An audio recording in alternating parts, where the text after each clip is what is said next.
ഞാൻ എപ്പോഴും royal drive കെയറിനെ ഒരു ഹോസ്പിറ്റൽ പോലെയാണ് കാണുന്നത്.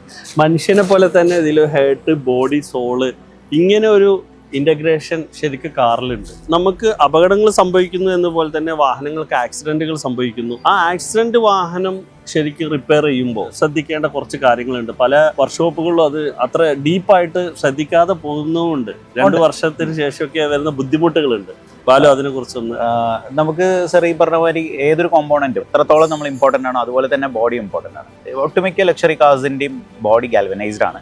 അതുകൊണ്ട് തന്നെ 10 to 12 years വരെ ആന്റി കൊറോഷൻ വാറണ്ടി ഉണ്ട്. ഇതുപോലും പല കസ്റ്റമേഴ്സിനും അവെയർ അല്ല. സോ ഇതിന് എന്തെങ്കിലും റിപ്പയർ വന്നു കഴിഞ്ഞാൽ പ്രോപ്പറായി തന്നെ അതിന് എവിടെയാണോ ഡാമേജ് ഉള്ളത് ആ ഡാമേജ് വളരെ എഫിഷ്യൻ്റായി ഡെൻഡ് ചെയ്ത് അവിടെ പ്രോപ്പറായിട്ട് ഗ്രൈൻഡ് ചെയ്ത് അതിൻ്റെ മുകളിൽ ലെയർ ബൈ ലെയർ ആയിട്ടുള്ള ട്രീറ്റ്മെൻറ്റ് ഉണ്ട്. ഇത് കഴിഞ്ഞിട്ടാണ് നമ്മൾ പെയിൻറ്റ് ചെയ്യുന്നതും അതിൻ്റെ മുകളിൽ ക്ലിയർ ചെയ്യും. അതിനുശേഷമാണ് പോളിഷ്. പലപ്പോഴും ഇത് എല്ലാവരും ഒരു നോർമൽ വളരെ സബ്പാർ വർക്ക്ഷോപ്സിൽ പോയി കഴിഞ്ഞാൽ അവർ ചെയ്യുന്നത് പുട്ടിയിട്ട് കവർ ചെയ്തിട്ട് ഇത് പെയിൻറ്റ് ചെയ്യും.